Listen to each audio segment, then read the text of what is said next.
Assalamualaikum warahmatullahi wabarakatuh. Perkenalkan, nama saya Adlisha Putra Indardi. Saya dari kelas A dari Prodi Teknik Elektro Stambuk 2023 dari Universitas Negeri Medan. Pada kesempatan kali ini, saya ingin mempresentasikan atau menjelaskan bagaimana cara atau prinsip kerja dari generator untuk menghasilkan arus bolak-balik atau arus AC. Sebelum itu, saya mengucapkan terima kasih dan mohon izin kepada Bapak dosen pengampu dari mata kuliah rangkaian listrik arus bolak-balik.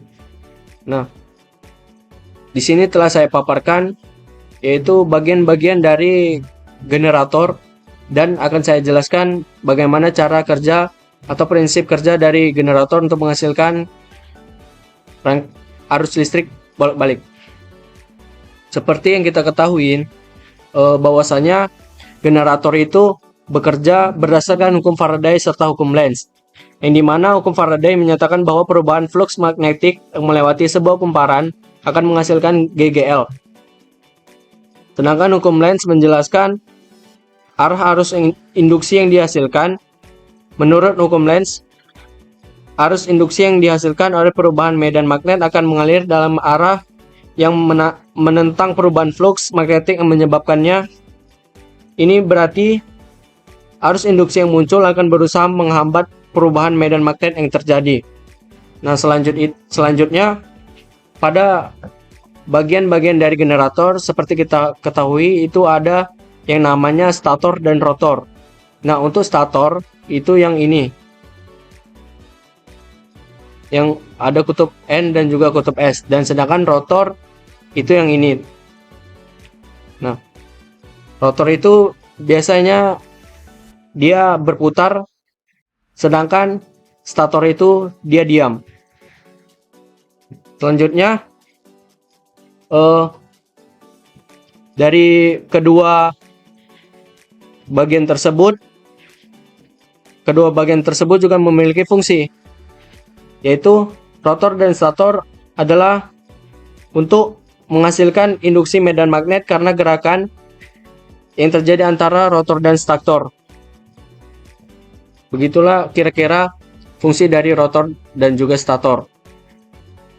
Selain itu juga di sini telah saya paparkan bagian-bagian yang terkandung dalam sebuah generator. Yang di sini ada wire loop dan ada juga carbon brushes dan slip ring yang berwarna oranye.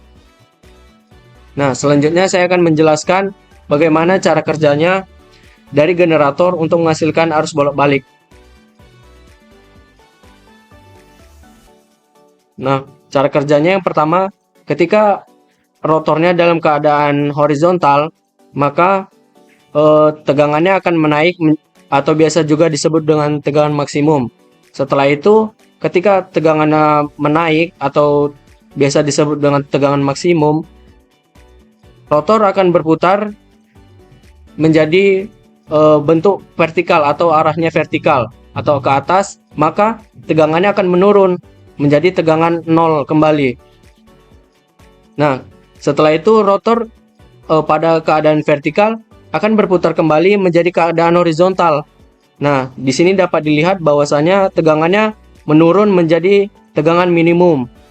Nah, setelah perputaran dari rotor dalam kondisi horizontal, lalu ia berputar kembali menjadi vertikal, maka tegangannya naik lagi dalam posisi 0. Begitu kira-kira selanjutnya perputaran pada rotor yang menyebabkan bahwasanya arus itu menjadi bolak-balik, yaitu naik dan turun begitu kira-kira penjelasan dari saya. Bila saya ada kesalahan atau kekurangan, saya mohon maaf yang sebesar-besarnya. Kepada Bapak dosen pengampu, saya mengucapkan terima kasih karena telah memberikan saya atau menjelaskan saya prinsip kerja dari generator untuk menghasilkan arus bolak-balik. Mungkin cukup sekian presentasi dan penjelasan dari saya. Saya akhiri. Assalamualaikum warahmatullahi wabarakatuh.